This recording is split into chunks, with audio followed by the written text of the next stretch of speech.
This is the Fantasy Football Game Plan, where we talk about fantasy football and the NFL. How's it going? Good. How you doing? Good, good. All Someone, right. Yeah, go someone made a ahead. comment about my dead plant, so I think I should get rid of the dead plant. Now I see it, and it actually does look really pathetic. Oh, I don't know. I think it's okay. Let's just put it down here. It's an orange season. Okay. I can't take care of plants. There we go. Okay. I'll just Me change neither. position.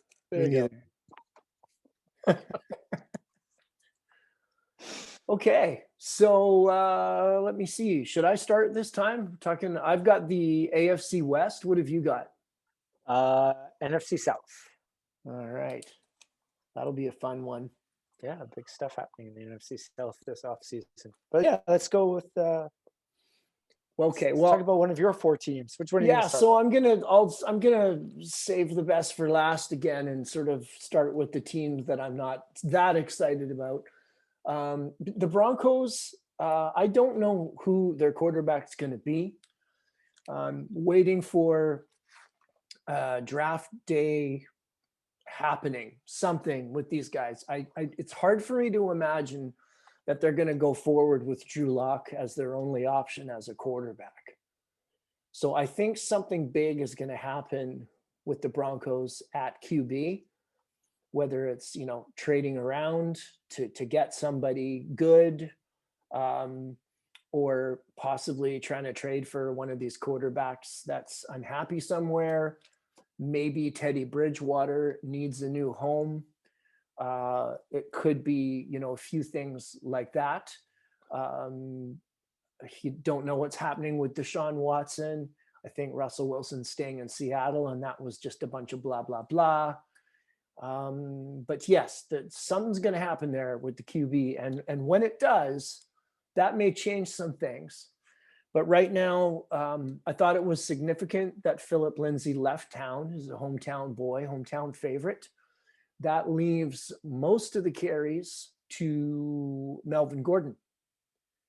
And I think he's going to be carrying more of the load this year. He's a great red zone back. And I think that he's a safer bet. He climbs the ladder a few rungs this year when it comes to your draft, looking at Melvin Gordon as a more top level running back, I think, of this season coming up. What do you see there? Yeah, as long as he does better production than his rookie year, then yeah, definitely he's an elite back, and with Lindsey gone, paves the way for him to carry the ball. As for what they're going to do on the quarterback situation, maybe my Detroit Lions would trade down. I think Denver's sitting at 9, and Detroit's at 7. So maybe Detroit would get some draft picks out of Denver on that front. Okay, and then who plays quarterback for the Broncos? I don't know who's ever on the board. Okay. Because so if you want to talk about like the draft situation right now, you're looking at Jacksonville taking a quarterback, New York taking a quarterback, and San Francisco most likely taking a quarterback. So that's 1, 2, 3. Yep. And then basically you have Atlanta that could be taking a quarterback, and then you have Cincinnati, which is probably like another trading possibility. Miami, possibly a trading possibility, and then Detroit. So, if you're going to trade up, 4, 5, and 6, and 7 all look good for Denver if they want to sacrifice their position. So, yeah. But in fantasy wise, never would take Drew Lock. Take Melvin Gordon as an RB2. For sure, his production numbers will be there as well. So. Okay, and we like Noah Fant as a tight end. Nowhere to go but up for this guy. I did draft him as a rookie, and he didn't really have anyone to throw him the ball. Last year, he started coming on, even though Drew Lock was his quarterback. And there were a few other guys sprinkled in at quarterback also last year. So I think if they can get some stability, I think Noah Fant has the talent to be an elite tight end. I just don't, he's not in a good system and he doesn't have a good QB. but he has a lot of potential, in my opinion, to be a great fantasy player eventually. Hmm. Um, What about their defense? well, Is their defense, are they a contender this year? yeah, I think they've done okay with bringing in some guys to play D, and if they get their pass rusher back, if they get Von Miller up and running again, I mean, you missing him, you're missing a big piece. Hmm. But they've lost some guys on the back end, but they've gained some guys on the back end. So I'm still Vic Fangio's a good defensive coach. I know he's the head coach, but he's a defensive guy. So I always feel like Denver has a pretty strong defense, depending on health. And it's just a question of, can they get some pieces, I think, on offense to get them going. I just want to say, I like Courland Sutton. I think he's a talent. They've got Hamler as well. He's fast, but there's just no cohesiveness with those guys yet. I just think they need to add some pieces before any of those guys are really that relevant. So, I mean, Gordon is a guy you want on your team, and everybody else you just got to keep an eye on, I think. Nothing to say about Judge Judy or Jerry Judy, whatever his name is. Yeah, I mean, he's got. He I was think he's he a was supposed to be. talent. Wasn't he like a high draft pick last year? Yeah, and I don't think there's anything wrong with him necessarily. I just think it's the system, it's the coaching, and it's the quarterback, Right. and the play calling. You put him on a different team. You could maybe switch him if you put him on Dallas instead of CD Lamb. Those two guys could be interchanged. They're both guys came out the same year. One went to a different situation than the other, but even in Dallas, they didn't have a lot of great quarterbacking, and they had a lot of different quarterbacking. So I think CeeDee Lamb's set up to be more successful next year with his QB coming back. At least we know who their QB is in Dallas. But yeah, Judy, a lot of potential. But if I'm on draft day, my top 16 guys, he's not one of my first round picks. He falls into that category for me of those later round, 6th round steal kind of guys. Sure, yeah. If you feel like you've got two good receivers and you want to sprinkle in Judy, yeah, okay. And Sutton really is the same thing. Yeah, until we know who's playing quarterback there, I really just want Melvin Gordon. Yeah. Okay, and I'll throw to you. Okay, well, I'm going to kick off with the Panthers because they were the big news this week, starting, I believe, like Monday or Tuesday. Blockbuster trade with the Jets, grabbing Sam Darnold as their quarterback, which is going to be very interesting. I kind of had an eye on Sam Darnold for a couple of years, but just playing for the Jets, they don't really seem to move forward. But having some offensive threats like Christian McCaffrey, having him just in the backfield with him, I think just having those two young players together is really going to show, maybe highlight his skills. You got to remember Christian McCaffrey catches the ball just as much as he gets the ball handed off to him. He was injured all of last year. And he's just itching and twitching to come back. So I think the combination between those two, and then of course my star Robbie Anderson, he didn't catch many touchdowns last year, but he did get over 1,000 yards. So he was a producer, and then having someone more constant throwing him the ball, I think is going to be a very interesting dynamic for the Panthers and their efforts. I think they're going to be a fun team to watch. I think they're going to put up numbers, right? And then they have what I was always kicking myself is the DJ Moore, who's a very speedy wide receiver that used to steal all of Robbie Anderson's catches, which I would always think of being like shucks.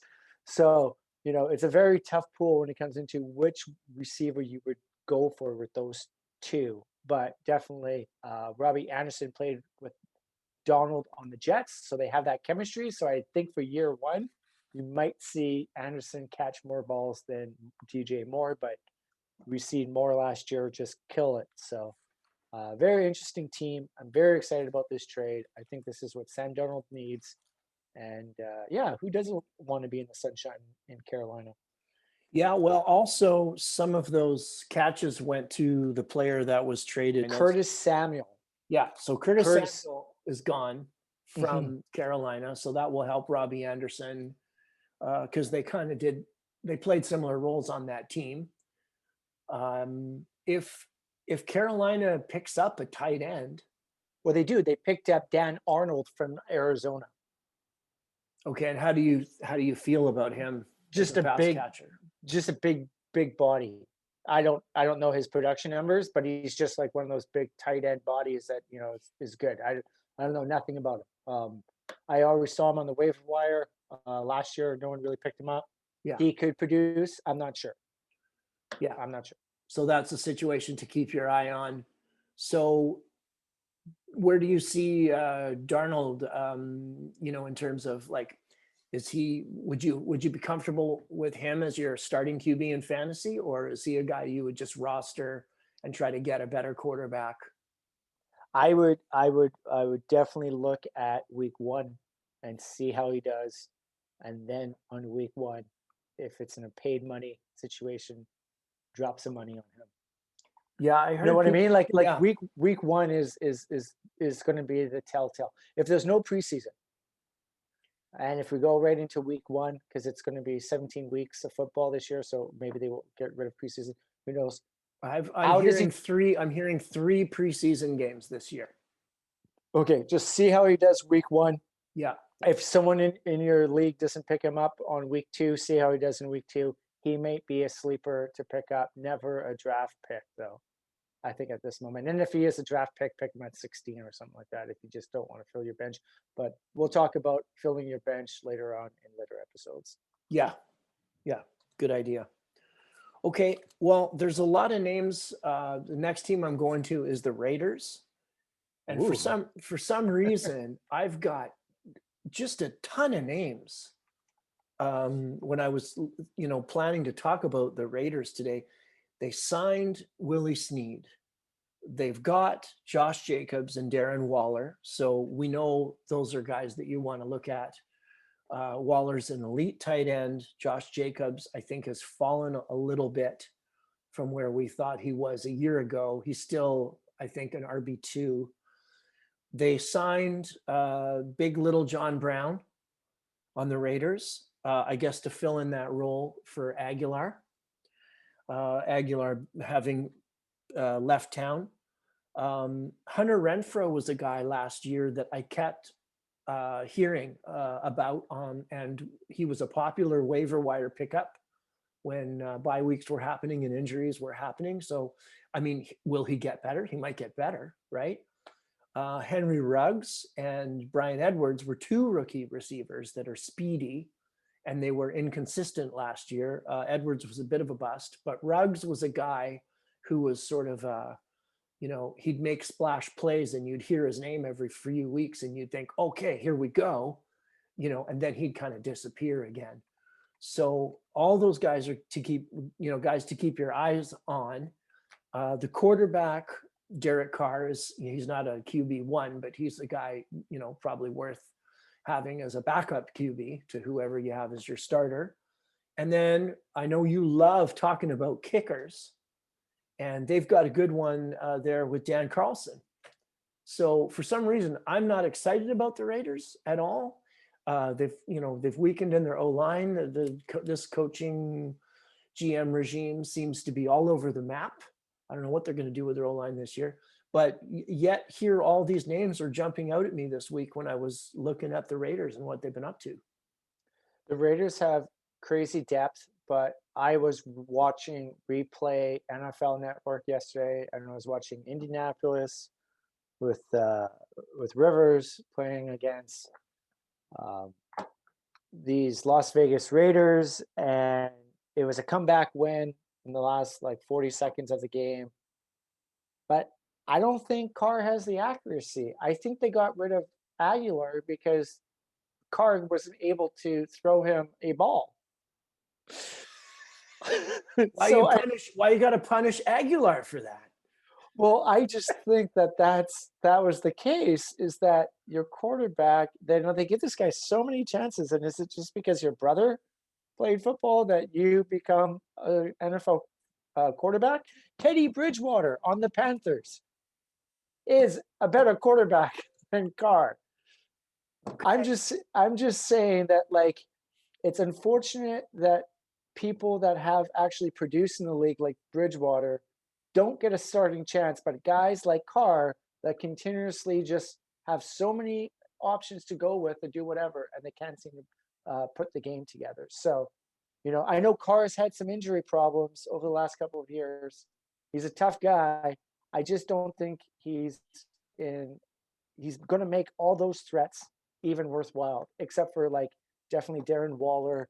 That guy's solid, but anyone could throw a ball 15 yards down the field to a guy. So, but it's definitely the accuracy when he's trying to get to the back corner of the end zone, those fade posts.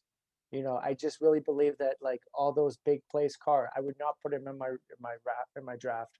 I would not have him as my quarterback. I'll definitely have some of his receivers on my roster for sure. But there's so many people fighting for the same position that when do you draft these guys? You actually got to see who's the starting position, because what is Gruden cooking up, right? Like, Gruden's bringing all these guys in for 1-year contract deals to just see if they fit into his mold, because his whole deal is just to get a Super Bowl in 5 years, right? He has a 10-year contract. He just needs to get to the Super Bowl. So he's just going to he's going backwards. Yeah. And if I'm not mistaken, correct me on this, did Kenyon Drake also sign with the Raiders? He has a spot, I believe, on the Raiders as like an RB2. So he's going to pilfer Josh Jacobs' goal line and third down stuff. Well, that's the thing. That's what I'm saying about how Gruden's running this team. It's like, if you're not the best man up is right behind you. There's so many guys that can fill your shoes and do whatever you do. If you're not spot on, if you're dropping the ball, if you're doing whatever, I think this is going to be a fun team to watch. I just got to make sure that, like, if like, guaranteed Darren Waller, that's it. Everyone else is going to be like, we'll have to wait and see. Wait and see, right? Like, definitely, like, they got so many big names, so many guys that have produced over the years and so many different teams as individual people on those teams. But bring them all together, it's going to be a very interesting. Okay. All right. Who you got next? Going with the Falcons. There's not much I can talk about the Falcons. They were probably one of the teams that had a salary cap really handcuffed them this year with what they could do. So Julio Jones is still back. Yeah. Right. So obviously he's good. News as of yesterday, 2 days ago, is their speedy receiver Gabriel retired. Right. So that probably gives up more catches to Calvin Ridley. Oh, would I love to have Calvin Ridley on my team? If you can catch that guy in like 22, between 20 and 30 round, if he's on the board, I think he's definitely a producer. Matt Ryan still has an arm. He can still get you the ball.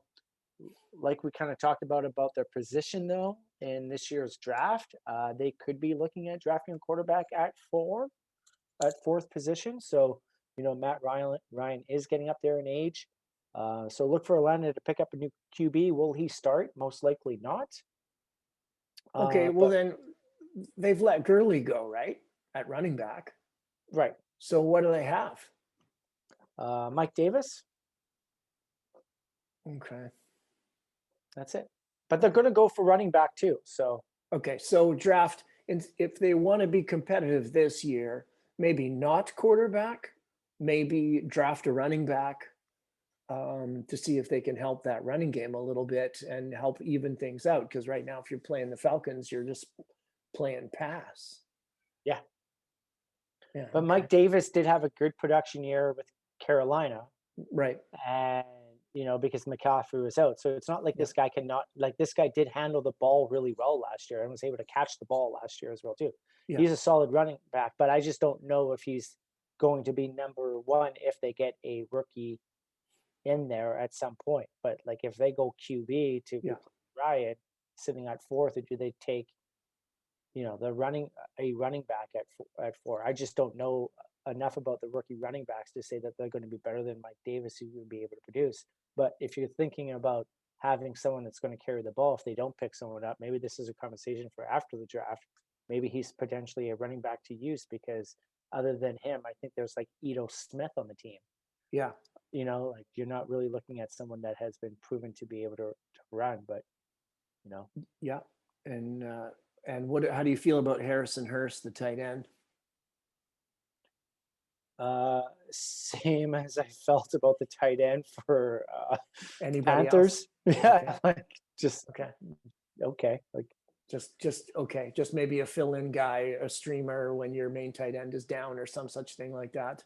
Yeah, but Falcons are sitting at fourth. So if they want to, Hayden Hurst may not even be an option, because now you're putting him in with Pitts. Okay. Right. So then you're looking at that aspect. So where is Atlanta going to go? It's really going to. I don't know. Like they have two needs, and then they got like a potential someone who could be great, but we don't know. Right. But you don't need to worry about their kicker spot. I don't even know. I think they've got Younghoe Koo, who was number 1 or number 2 last year in booting field goals. So he's a good fantasy kicker, somebody to think about. Right, because I just always want to talk about how people kick the ball. Yeah. Right. You've proven that. Yeah. Okay. Well, if he's available in the 16th round or something like that, I'll pick him up. Okay, so Calvin Ridley, someone to think of for sure. Okay. Mike Davis, if they don't draft a sensational RB in the draft. So and then you got your Julio Jones. Yeah, you got your Julio Jones. I don't think he's I think he's now slipped down to at least the third or fourth round of a wide receiver. But if they pick up Pitts, might as well gamble and also go with that bandwagon and pick that guy up. But like I said, they got really squeezed out this year with the salary cap. So a lot of juggling of schedules and their defense. I'm not sure if that Neal guy has left or not, but what a player that guy is. Keanu Neal. I just Googled it. Keanu Neal. Okay. Good player. Yes. Fantasy-wise, I'm not taking the Falcons defense, though. No. Just saying that he's a good defensive player. Though. Sure. So who are you talking to? The San Diego, the LA? No, the LA Chargers. And so, Los Angeles Chargers. So they had a big signing. They stole the center from Aaron Rodgers in Green Bay. So they've upgraded their O-line there. And they're excited about what he can do in terms of leading those guys and protecting Justin Herbert. And Keenan Allan is an elite fantasy option at wide receiver, and him and Justin Herbert make a great tandem. Herbert looks for him first all the time. He targets him more than anybody, and with Hunter Henry being gone, that will go up. Austin Eckler, he got hurt last year, but he's an elite running back. Top, probably, I don't know, like what would you say, maybe top 6 or 7 backs. Mm-hmm. He's not one of the top 4 or 5 guys, but he comes in shortly after that. He catches the ball. He's a great runner, and they got rid of Melvin Gordon because they figured he could do it all, which he can. So if he can stay healthy, he's a great guy to pick up. And last year I had Mike Williams, who I was really excited about, and started him a couple times, and got me 0. Yeah, Keenan Allen stole all his catches. Yeah. And as soon as you bench Mike Williams, he's going to have a big game. Yeah, 2 years ago I was in that problem too. he's a great talent. He's just so inconsistent, and he gets hurt so much that you really can't count on him. But every once in a while, if you need to stream him, he could save your bacon, Yeah. depending on the situation during the year. So yeah, it's not somebody I would draft, somebody I might stream for a week. It's roulette. That guy's roulette. He could be great, and he could give you zero, or anywhere in between at any given time. I don't know why they don't throw him the ball more, but they don't. So keep that in mind when it comes to him. Yeah, just the big three: Eckler, Herbert, Keenan Allen. Yeah, And I'm we'll see. excited to see Herbert over the years. So for me, he's a very like I love the fact that he's so tall in the pocket and he stands in the pocket and he just delivers huge spikes to guys. Very fun quarterback to watch. This is a team that it's up and coming. Yeah. So it's going to be pretty fun season to watch. On He kind of reminds me of Stafford quite a bit. Mhm. When especially young Stafford. I feel like they're the same kind of quarterback, and talented, like elite talent. Yeah. Not really run. For fantasy, a lot of times you want a quarterback that runs, but Herbert was fantastic for fantasy last year, and he didn't really run very much at all. Nope. He's just and he's just so tall. Like he stands taller than like some of his offensive linemen. Yeah, Like he's just like 6'6". yeah. Throw the ball. It's good guy. Yeah. I would. Definitely take a look at the running back, Austin for sure as a Austin pickup. Eckler. Yeah. Okay. Who's Well, next? this division is just full of blockbuster like news. Like with New Orleans Saints, Drew Brees just hitting also the retirement button. Like it's just like, wow, what happens now? Like, Brees is no longer playing football. What, like, he's going to be broadcasting maybe or doing something like that. So, what are they going to do in the QB spot? This is a team that could draft. That has also some salary cap issues that they had to deal with in the offseason. But I guess getting rid of Brees' contract is also loosens up some money. But they paid Alvin Kamara out, which is obviously, I don't know, like would you say he's your number one if you were picking first? Would you pick him up? I know you guys don't have someone's probably already locked him up, but in my draft we always started at a dead scratch from zero. So like Right. like Kamara or like Christian McCaffrey, like they're either your one or two guys coming off the board for sure. When you're just dealing with a clean slate. So, I Yeah, can't. I'm excited about Cook too. I have him, and I think he's great. And the guy who has Kamara in our league paid big money for him, Yeah. but he's also got Jonathan Taylor, so he might want to just have Taylor as his running back one and throw Kamara back out there. But Kamara will get picked up for big money, if you're playing auction league. Or dynasty league, Kamara is definitely, he is one of those, he might be the best running back. He might be the number two. He might be the number three, but he's in that conversation. He'll land probably in one of those spots. Last year, he had an incredible boost. I think it was Christmas Day. He had the 6 touchdowns, which that put him over the top for being elite. He wasn't having a great year last year, and part of that is because of the Taysom Hill situation. Because Taysom Hill, you get down by the goal line, you run him in, and there's a 50-50 chance that he's going to keep it himself and run it in himself. The option play, right? Yeah. So that does affect Kamara's statistics when it comes to touchdowns. It's hard to know who their quarterback's going to be. I think we're all doing the wait and see thing, but their numbers on that team for fantasy change quite a bit with Taysom Hill at quarterback. I mean, he's not throwing downfield What's the name of the big wide out there in Michael Thomas. So Michael Thomas, I think, there's big implications for him. If they have Jameis Winston throwing the ball, I think Michael Thomas numbers go up next year. But I had Jameis Winston when he played on the Bucks. 3 years ago? Yeah. A disaster as my QB1. I was listening to Fantasy Hype over podcasts or over NFL networks, and they were saying he's the next best thing, and then he just throws INTs. So his consistency is off. He hasn't played in a couple of years as a starter. Yeah. He is coming in this year supposedly as their starter. So it's just like, what is going to happen with this guy throwing the ball? And like you said, Michael Thomas, and if he doesn't work out, then he's going to Taysom Hill.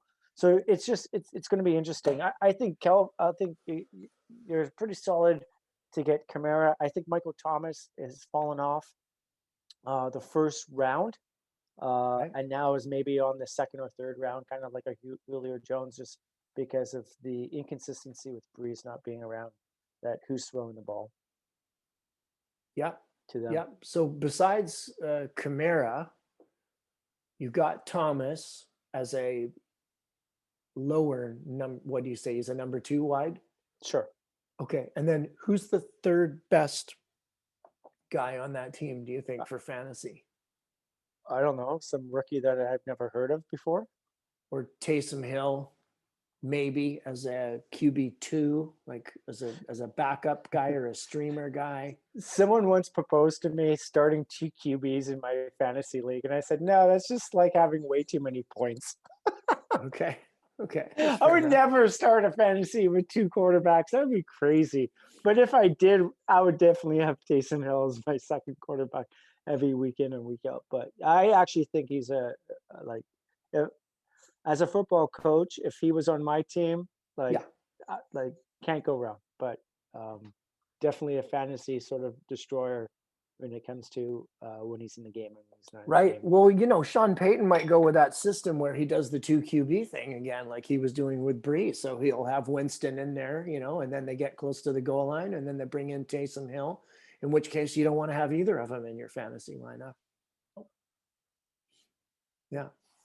All right, let's move on. Okay, so I've got the last and most exciting team to talk about in the AFC West. I've got the Chiefs. So a lot going on with the Chiefs. Kyle Long's coming out of retirement to take one of those tackle spots. They signed Joe Tunney from New England to beef up the front line and protect Mahomes. Still got a couple of holes to fill there, but Mahomes is obviously one of the top options as quarterback in the league. He'll probably be the first or second QB off the board in any kind of a draft situation. He's probably going to be the top guy that everybody's going to want. So Sammy Watson left the Chiefs, and I think that's going to have big implications for Mecole Hardman, who I drafted last year, thinking that his role on that team was going to start to grow anyways. And it didn't really happen. I mean, he's a talent. He's a kick returner. He might get you some bonus points there. But with Watson being gone, I think it makes room for him because he's such a speed demon. It makes room for him to be that number 2 guy. He does have competition because he's got Demarcus Robinson, and he's also got Pringle. And Demarcus Robinson came out this week and said he's going to have 1,000 yards receiving this year. So he's pretty excited to take Sammy Watkins' spot. So all of that is good news for Kansas City because even though they've lost Watkins, they still have elite receivers. They still have Kelsey, who's also going to be the top option at tight end that everybody's going to go for until someone knocks him off his perch. He's the guy you want. So they've got Mahomes, the number 1 QB you want, Kelsey, the number 1 tight end you want, Hill. Everybody loves Hill. I don't like him. Wouldn't have him on my team because he's a bad character guy. But I guess fantasy-wise, he's arguably a number 1 choice, for many people at wideout. And the question mark is their running back situation, because Edwards-Helaire, he's kind of small and he doesn't really perform well in the red zone. And fantasy football is about touchdowns. So I don't consider him an elite. I don't know if they're going to do. I think they re-signed Williams. Are you scoring, Sean? Are you scoring touchdowns in the red zone with Kansas City, or are they scoring from 40 to 50 yards out? Yes, to all of those. That's the thing with Kansas City. They are scoring in all the red of zone those stretches. The whole field is the red zone for them. Yeah. Okay, I get it. So yeah, Edwards-Helaire, I guess he's an RB2, but the top choices from that team are going to be Hill and Kelsey and Mahomes. Yeah, I agree. It's a good football team.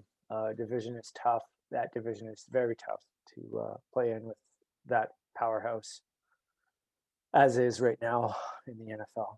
But I should throw in Harrison Butker, because I know you won't bring up the kicker. So I'm gonna Harrison Butker. Yeah, he wouldn't be a bad fantasy kicker if you're looking for one. If you can get him cheap, why not? Yeah. Well, I'm going to talk about.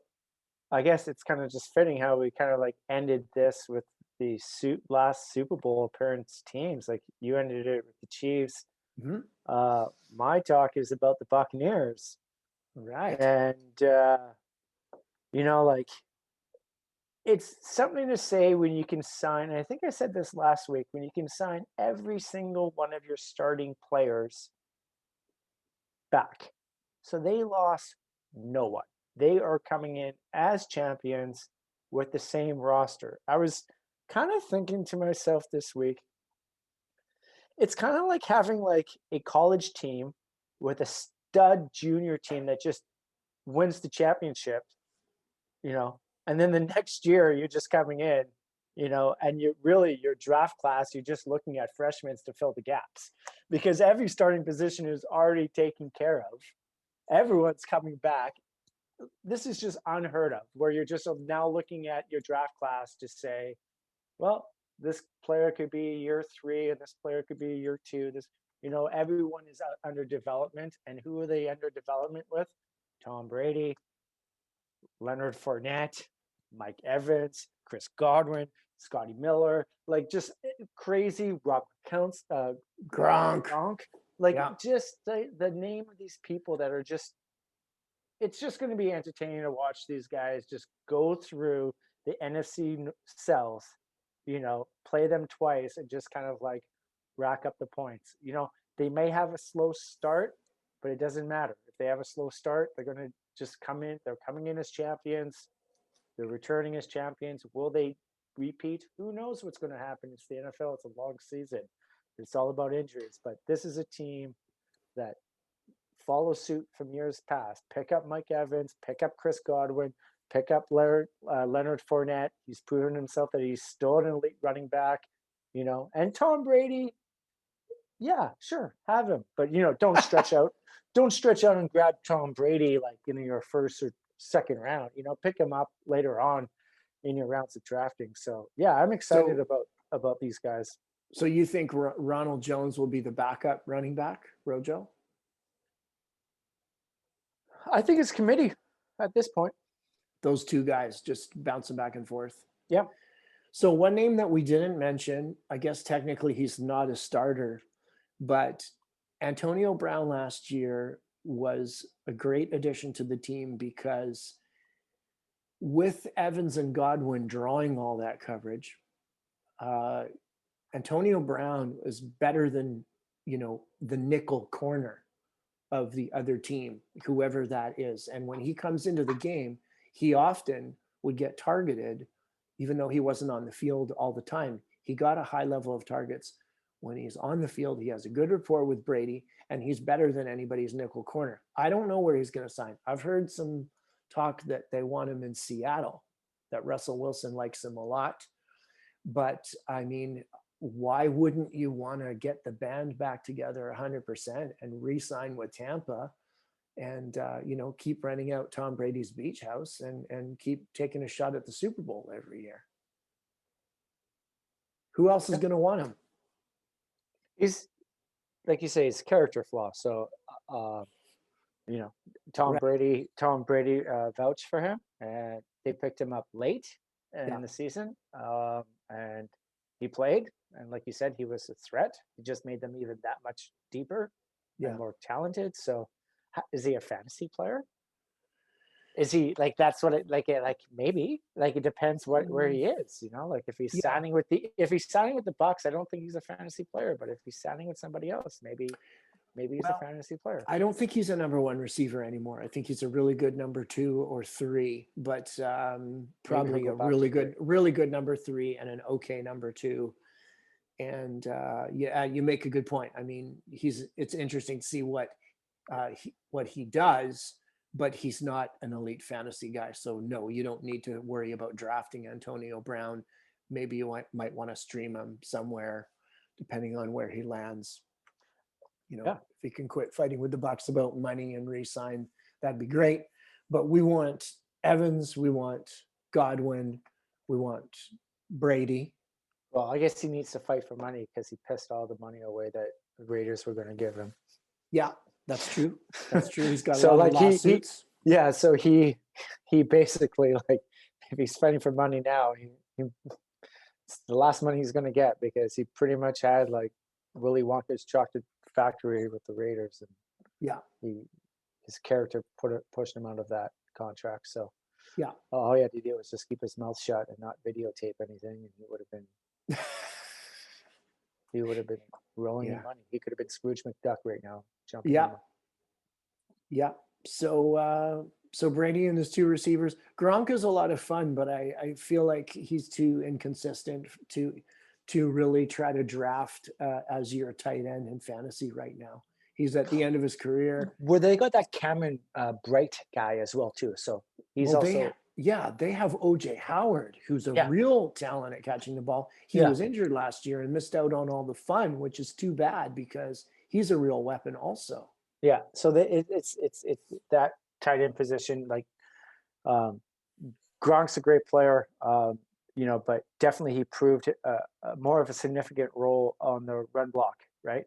He can always catch, but he's just such a strong man that, having him on the end, taking care of like your Von Millers or your anyone else kind of type of DN that's going to come after you. Like, it's just like, it's great. So he's like not only there for pass catching, but he's also there in the run game as well too. True. Yeah. It's not like he's an all around tight end. Like he's exactly what you want to be. The real deal. Mm-hmm. Okay, well, that about wraps it up. So we've got the draft next. Have we covered all the teams?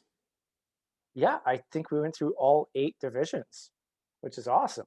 This is good. This is good understanding of the landscape before going into rookie draft coming up. I think the 29th of April, so a couple weeks from now. Okay, so a couple days into that draft, we'll talk and see where all the big names went and see what kind of systems they went into and try to figure out how that's all going to fit. And then we can start ramping up rankings going into the following season, going into next season. This is going to be exciting. It will be. So you're saying that they're calling for 3 preseason games this year? Yes, they're going for 17 regular season and they're going for 3 preseason. Same amount of games for the players, but more of them count. Yeah. I see what you mean there. Yeah. Kind of like not having preseason last year. Yeah, just hit the ground running. Well, it made fantasy so great. Like week 1, like it just was just sort of, you just didn't know what teams were just doing, and it's just it was just one of those things like when you're starting a new movie and you hit play and you're like, oh yeah, this is going to be good. Yeah, but I think it's one of the reasons why players like Justin Jefferson took so long to start to make an impact, because the first month they were just trying to figure out which end was up and what the heck was going on. And then, so that would have been preseason previously. And it wasn't until about week 5 or 6 that he started to become a huge factor in the league. So this year we'll get to see some of those rookies showcasing and highlighting their talents, before it gets real. So if you want to draft them, if you want to take a chance on some guys, if they flash in preseason, at least we'll have a bit of a preview. Yeah. Yeah. And also we can also take a look at the place kickers too. All those guys kicking field goals, making sure that we pick up the right kicker this year Hey, too. we know you love that. We didn't mention Suckup from Tampa. So yeah, he'd be another guy to take a look at. That's an elite offense. All right. Okay. Well, I guess we're done, but let's chat after the draft. Sounds great. I'm excited. Can't wait. Okay. Take care. All right. Have a good one. Bye-bye. Bye. Thanks for listening to the Fantasy Football Game Plan.